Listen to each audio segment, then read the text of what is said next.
आज गंगा दशहरा है। गंगा दशहरे का मतलब जानते हो आप लोग? केवल गंगा जी का नाम ले लेने से, एक लोटा जल शंकर भगवान को आज समर्पित कर देने से, या गंगा जल का एक जरा सा छींटा शरीर पर पड़ जाने से 10 पापों से मुक्ति मिल जाती है। दशहरा का मतलब है 10 पाप से मुक्त हो। पहला पाप है किसी के घर का बिना पूछे कोई सामान उठाकर हमने भोग कर लिया हो तो उस पाप से मुक्ति। गंगा दशहरे के 10 पाप से मुक्ति दिलाता है गंगा दशहरा। दूसरा, किसी ब्राह्मण किसी गुरुजन को मुख से अपशब्द कह दिया हो तो आज ही का दिन है जिस दिन पाप कर्म से मुक्ति मिल जाती है।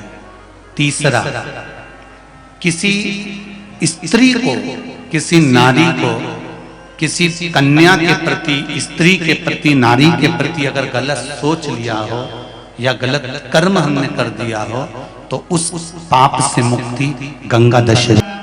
रजस्वला स्त्री के हाथ का बना हुआ अगर हमने भोजन ग्रहण कर लिया है तो आज गंगा दशहरे का दिन ही ऐसा रहता है जिस दिन उस पाप से हमें मुक्ति मिलती है।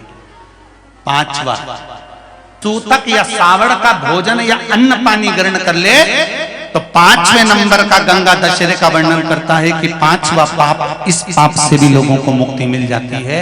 6ठे नंबर का वर्णन आया, किसी मंदिर की जगह पर या धर्म की जगह पर अपना कब्जा कर लिया हो, इससे मुक्त होने का एक साधन 6ठे नंबर का। 7वें नंबर का, झाड़ू लगाते समय छोटे छोटे जीव झाड़ू के नीचे मर जाते हैं तो उसके पाप से मुक्ति गंगा दशहरे का दिन दिला देता है।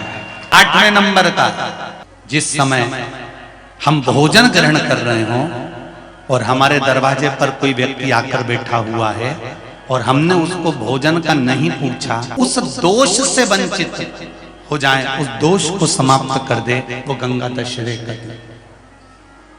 9वें नंबर का, बेटी के कन्यादान का सामान घर में रखकर उसका भोग करने पर जो पाप लगता है, 9वें नंबर का कहता है गंगा दशहरे का दिन उस पाप को धो देता है। 10वें नंबर का महाराज, यदि किसी तीर्थ में जाकर हमने कोई गलत काम करा होता है तो गंगा दशहरे का ये आज का दिन हमारे पाप को वो धो देता है। ये गंगा दशहरे के 10 पाप